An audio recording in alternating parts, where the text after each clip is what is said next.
But then you give Esteval the opportunity, by the way. And this is the problem at Chelsea Football Club. If you give these guys an opportunity to turn up and really showcase how good they are, they will take their chance. And Esteval, 18 years old, absolutely lit up a performance today. And when you perform like that, it's difficult to leave them out in the next game. Yeah, well, looking at the first results for Chelsea, obviously a disappointing start, I'd say, against Crystal Palace in the other London derby, but they bounced back today against West Ham. But West Ham, they're really struggling at the start of this season. They wouldn't have expected to go and lose 3-0 to newly promoted Sunderland and then to concede 5 today against Chelsea. It's starting to get worrying for West Ham.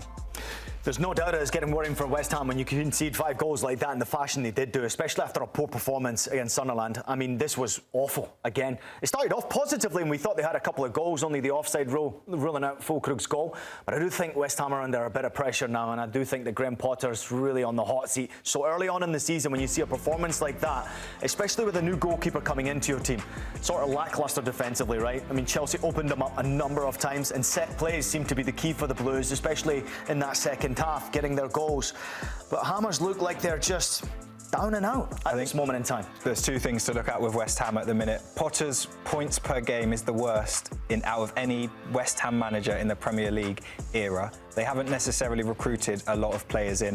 When do you think that the pressure will start to build on West Ham and Potter? Because they're not known to panic like other teams, but it's not looking good. Well, he's the first West Ham manager in Premier League history to fail to get to double figures for points in his first 10 home games. That's unacceptable. If you don't win your home games, you're under a lot of pressure. I actually like him as a coach. I think he's got something, but it just might not be the right fit for him. There's a lot of expectancy, demand and requirement to be a West Ham manager. They're a very good squad, obviously. Even the 11 they put out today, I thought it was excellent the way they started this game, but something's not quite right with the Hammers right now. Can't quite put my finger on exactly what's wrong, but it doesn't help when you've got a young goalkeeper. And I know 25 to many people out there is old or more experienced, but for a goalkeeper, Mads Hermansen's come into the team and he's been really poor, and that's where Chelsea really targeted. Sunderland did the same obviously last week, but Chelsea recognised the weakness. They put man-to-man marking on the goalkeeper. They were strong in bullying him out there, and if you don't have a strong goalkeeper, strong presence in between the sticks, you have very little chance in the Premier League to survive. On Chelsea, unconvincing against Crystal Palace, but no Cole Palmer, no problem for them today. Yeah, listen, Cole Palmer, obviously I was intrigued to see how Chelsea would handle Cole Palmer, especially disappearing in that warm-up. I never used to like that as a player because you were always prepared mentally and getting ready for that kick-off. You knew exactly what every player's role was, every routine was going to be, corner kicks, set pieces, those types of things were all organised. And I do think that taking a player out there just before kick-off is always interesting. Hope he's okay, doesn't seem like it's too bad. Smart move by him. But then you give Esteval the opportunity, by the way. And this is the problem at Chelsea Football Club. If you give these guys an opportunity to turn up and really showcase how good they are, they will take their chance. And Esteval, 18 years old, absolutely lit up a performance today. And when you perform like that, it's difficult to leave them out in the next game.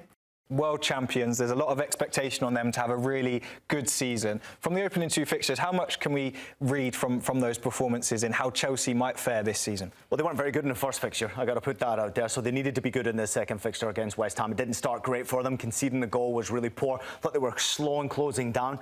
And I do think it takes time. I mean, obviously, having success in the Club World Cup, that minimal time that you have in pre-season to be able to get the players refreshed, ready, mentally tuned in and ready to rock and roll for that next campaign, it happens so quickly. It's never, ever easy to be able to do it. But look at the weapons they've got here. It's stacked. This is ridiculous. I think that they'll be most impressed with today is the variety in goal score. Obviously, Liam Delap got his start, but there's goals coming from different positions for Chelsea, which if you're going to have a good campaign, if you haven't got a 9 who's going to score every week, like, say, an Erling Haaland, you need people chipping in from different positions with the goals, don't you? Yeah, massively. And I think, obviously, Esteval, when he's thinking he's sitting on the bench there, starting the game is quite incredible to see that type of a performance. I thought João Pedro was excellent once again. How great has he been, though? Obviously, going during the Club World Cup, having the type of performance that he did do in the World Cup, and then obviously competing against Esteval, and then now he's playing alongside him, to be able to have that type of chemistry so quickly. And then, of course, Pedro Neto, someone who we don't speak about enough for the quality he brings to the Blues. Very dangerous player. Would have loved to have seen a little bit more from Liam Delap. He had a couple of opportunities, snapshot chances that maybe could have ended up in the back of the net. Would have wanted to have seen a little bit more from him. But I do think Chelsea are under this manager, under Maresca, I think they're just doing so well. They're going in the right direction. They're trending in a direction where no one's talking about Chelsea being a Premier League champion. No one's really mentioning it. But if you look at the squad, the names on the back of the jerseys, how young they are and how much they're heading into their prime, Chelsea are a dangerous team. For all of those teams who are fighting for the Championship now, your Liverpools, your Arsenals, your Cities, none of them will be looking forward to playing against this Chelsea team. Dangerous side. Yeah, dangerous side. For a player like Liam Delap, obviously didn't quite break through at Manchester City. He goes and is a main man somewhere else, and now he joins Chelsea, and being a Chelsea number 9 comes with a lot of expectation, it comes with a lot of pressure. Do they need a number 9 who's going to lead them week in, week out and score goals? Not if you can play performances like this, I don't think you do. I think obviously when you have the supporting cast scoring goals, and I think Delap's the perfect example of someone who does a lot of hard work without getting recognition for it, right? He's a hustler, right? He will run and batter people and do everything he possibly can to be a nuisance up there, but he still score you a few goals. I'll be very surprised in this Chelsea team if he doesn't get to 20 goals this season. I'd love to see him have his opportunity to play number 9 more frequently. I think he's a dangerous player. I actually enjoy watching him play, and I think it's the right club for him. But can you get him involved enough in the right spaces and the right time on the field to be able to actually score those goals? That's going to be the biggest question, but I think Maresca's doing an unbelievable job right now with the Blues. I'll tell you what, if tonight's Premier League result and that many goals is anything to go by, we've got a good weekend of Premier League action to look forward to. Manchester City welcome Tottenham Hotspur. It's Burnley versus Sunderland, Bournemouth versus Wolves, and of course, Monday night sees the big one of the most anticipated games between Newcastle United and Liverpool in a really long time. No small part down to Alexander Isak. And we can hear from Eddie Howe next, who's been talking about the Isak transfer saga that seems to just be never ending.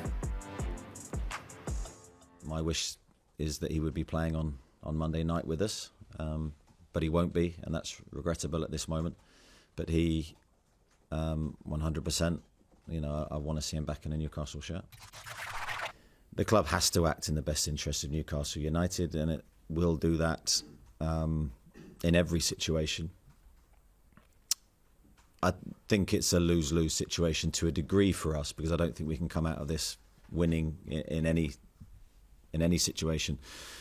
And that's why I've said all summer it's a difficult situation for the club to manage.